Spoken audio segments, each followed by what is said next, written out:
உன்னதமானவரின் மறைவில் இருக்கிறவன் சர்வ வல்லவருடைய நிழலில் தங்குவான்.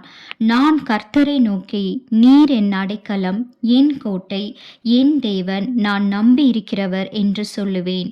அவர் உன்னை வேடனுடைய கண்ணிக்கும் பாழாக்கும் கொள்ளை நோய்க்கும் தப்புவிப்பார். அவர் தமது சிறகுகளாலே உன்னை மூடுவார். அவர் செட்டைகளின் கீழே அடைக்கலம் புகுவாய். அவருடைய சத்தியம் உனக்கு பரிசையும் கேடகமுமாகும். இரவில் உண்டாகும் பயங்கரத்திற்கும் பகலில் பறக்கும் அம்புக்கும் இருளில் நடமாடும் கொள்ளை நோய்க்கும் மத்தியானத்தில் பாழாக்கும் சங்காரத்திற்கும் பயப்படாதிருப்பாய். உன் பக்கத்தில் 1000 பேரும் உன் வலது புறத்தில் 10,000 பேரும் விழுந்தாலும் அது உன்னை அணுகாது. உன் கண்களால் மாத்திரம் நீ அதை பார்த்து துன்மார்க்கருக்கு வரும் பலனை காண்பாய்.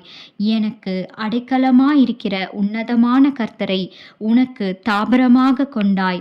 ஆகையால் பொல்லாப்பு உனக்கு நேரிடாது, வாதை உன் கூடாரத்தை அணுகாது. உன் வழிகளில் எல்லாம் உன்னை காக்கும்படி உனக்காக தம்முடைய தூதர்களுக்கு கட்டளையிடுவார். உன் பாதம் கல்லில் இடராதபடிக்கு அவர்கள் உன்னை தங்கள் கைகளில் ஏந்தி கொண்டு போவார்கள். சிங்கத்தின் மேலும் விரியன் பாம்பின் மேலும் நீ நடந்து பால சிங்கத்தையும் வலு சர்ப்பத்தையும் மிதித்து போடுவாய். அவன் என்னிடத்தில் வாஞ்சையாயிருக்கிறபடியால் அவனை விடுவிப்பேன். என் நாமத்தை அவன் அறிந்திருக்கிறபடியால் அவனை உயர்ந்த அடைக்கலத்திலே வைப்பேன். அவன் என்னை நோக்கி கூப்பிடுவான், நான் அவனுக்கு மறு உத்தரவு அருளிச் செய்வேன். ஆபத்தில் நானே அவனோடிருந்து அவனை தப்புவித்து அவனை கனப்படுத்துவேன்.